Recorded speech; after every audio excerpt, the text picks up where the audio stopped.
Peace, y'all. Welcome back to another episode of Silver Tongue Gorillas. You rocking with Coach Q. And today I'm talking about men's right activists and the objection to men's right activists. All right. So I was listening to Joe Rogan, and I've been listening to a lot of people talk about men's right activists. And they say, hey, dude, do you not realize that you have all of the rights? What other rights do you want? But then, at the same time, one thing that all men can agree on is that the family court system is out of pocket, or that the court system is out of pocket. Now, why does this become such a big deal? Because a lot of times, what we get caught up in are semantics, and we talk about rights, right? If a woman falsely accuses you of rape and you have no recourse, it's not that you don't have rights. It's that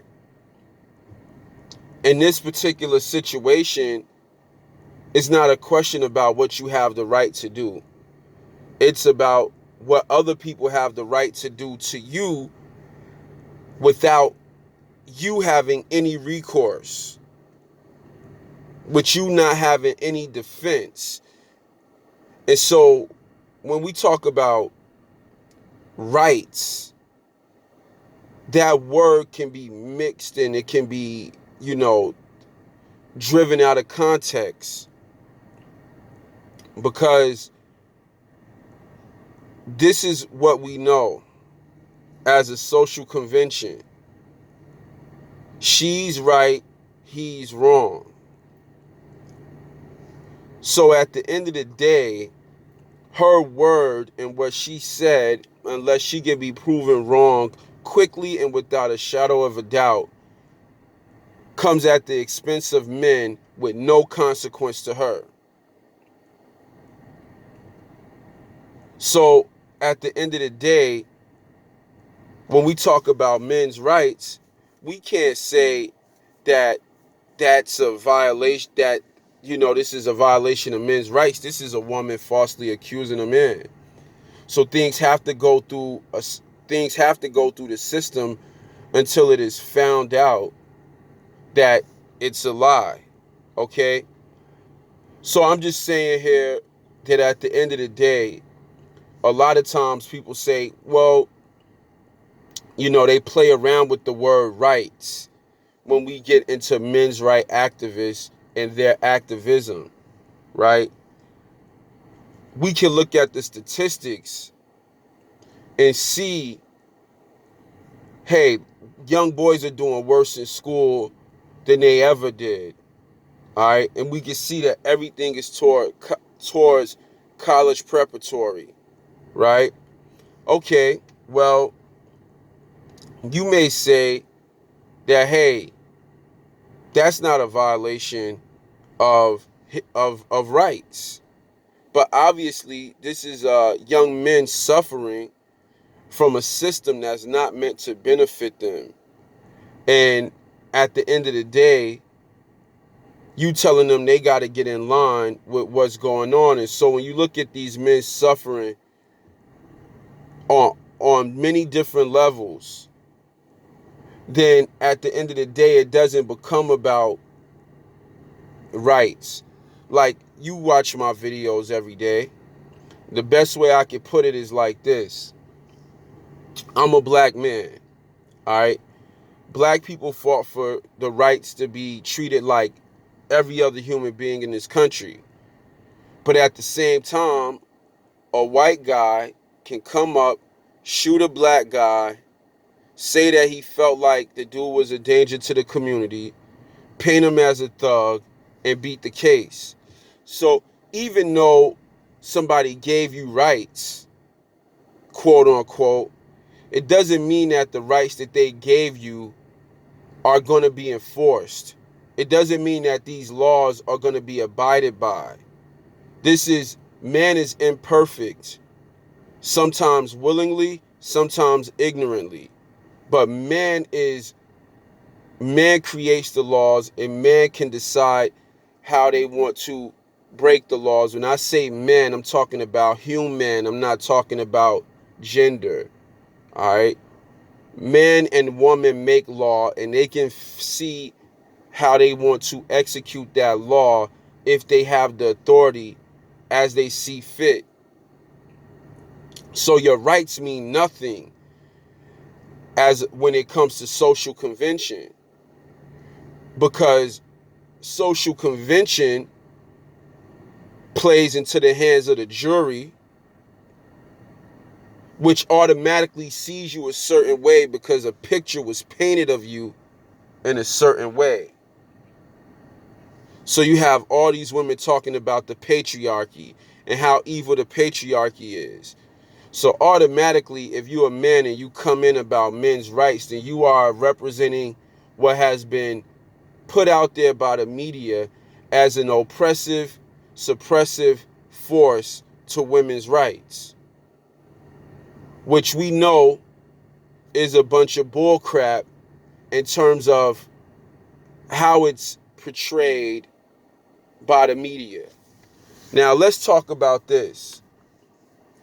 In the Bible, it says, as a man, as a boy, I thought as a boy, but now I'm a man, so I think as a man.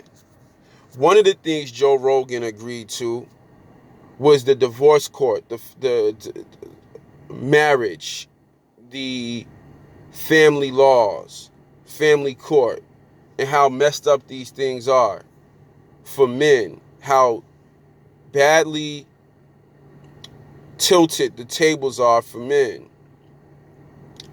All right. With this understanding, what we have to understand is this. If you're single, you don't have children, cool.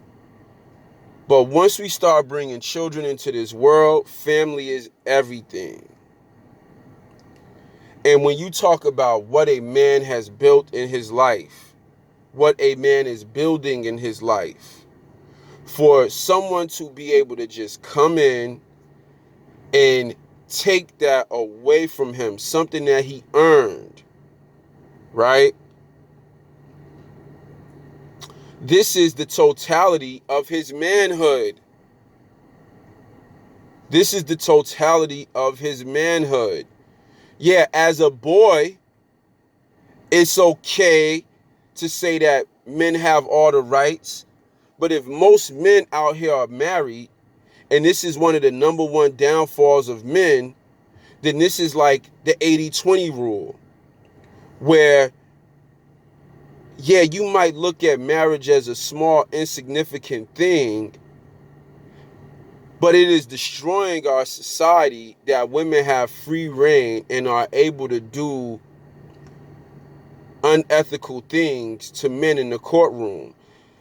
From when we say 80-20, we say 20% creates the 80. So when we look at marriage and we say marriage is 20%, okay?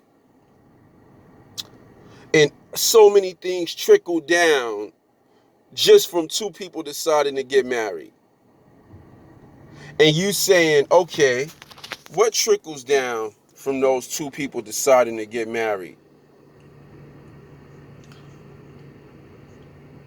Consumption, the things that's bought, making children,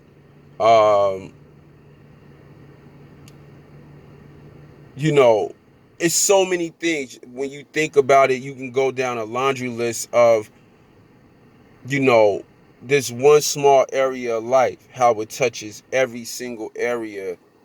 And this is why people are advocates for marriage, but at the same time are very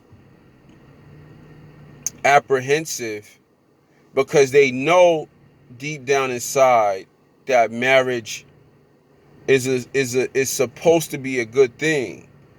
But where we are currently in society, we understand that for men and children, marriage is doing more harm than it is doing good. The ways of woman is doing more harm than it is good to the family unit and raising productive citizens in this world. Children that come from broken homes have a higher likelihood of going to jail. They have a lot higher likelihood to be addicted to drugs. All right. So there are real impacts, the trickle down effect of children growing up in single parent households, basically living out of a suitcase. So we cannot minimize, if men's right activists, if their whole thing was fighting for marriage laws to be right, those all rights come from marriage. All rights come from marriage, basically. Because marriage is a sign of structure. It is a sign of being civilized. Now, I'm not telling you you got to have one woman, okay? But I'm talking about the idea of being with a woman and building something, not destroying it, right? Or not destroying it to the point where it was no point in building it in the first place. You know, it's all good if we, build 5 floors and then we take 1 floor off. It's because we realize, we need to do something different on the 4th floor so we can go up 10 more floors. It's all good to break and build like that because you break in order to build more. But it's not okay to break it all back down to the foundation every single time and start over from ground zero. So when we don't have marriage, we don't have a civilized society. We have a society of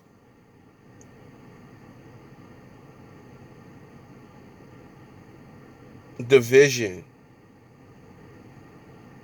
What they say, divide and conquer. Big Daddy government telling women he'll take care of them. So all I'm saying is we can't poo-poo away divorce and how that is taking advantage of men. Men are losing everything they worked for, everything that they decided to give. They losing their children because their wife believed in whole polygamy, had sex with another guy. Now she's not happy, and she realizes she can get the house, she can get the money and the children. All she got to do is say, I'm not happy and I want to move on. And after that, as a man, your whole life is flipped upside down. If you don't think that's worth fighting for, if you think that that's a small petty thing, then obviously you haven't been around people and seen them go through this and what it does to them, and you have not went through it yourself to understand just how much, as a man, how much this hurts you as a man. Because once again, as men, everything we do is about building and earning. Even if it's slow, everything we do is about building and earning.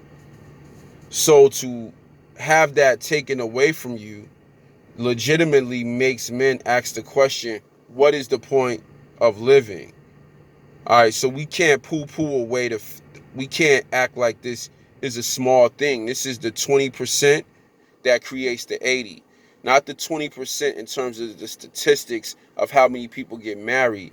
20% meaning in terms of your daily, what you do in life.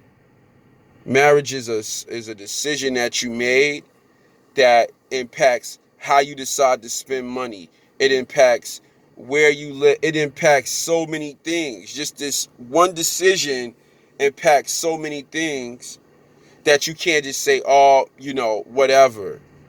Now, the fact that women can say whatever they want to say and have no consequences is also women not being held accountable is not something that a men's right activist can necessarily fight for in terms of men having rights, but it is something that he can fight for in terms of, you know, how is it that somebody can say that I did something that I didn't do and they don't have any consequences for what it is that they say? So at the end of the day, we can't poo-poo away the issues that men have because they don't necessarily fall under rights. They don't fall under rights, which would make the word rights, like I said earlier, a little misleading in an issue of semantics. But the thing is, if we look at the statistics, we can see that men are in need of support and a listening ear. And I definitely think that it is foolish for us as a society to just say, shoe fly, get away, you a man, what do you have to complain about? Anywho's, man, y'all check out my other videos. Let me know what y'all think. Leave a comment below if you like the video. Subscribe and all of that. Peace.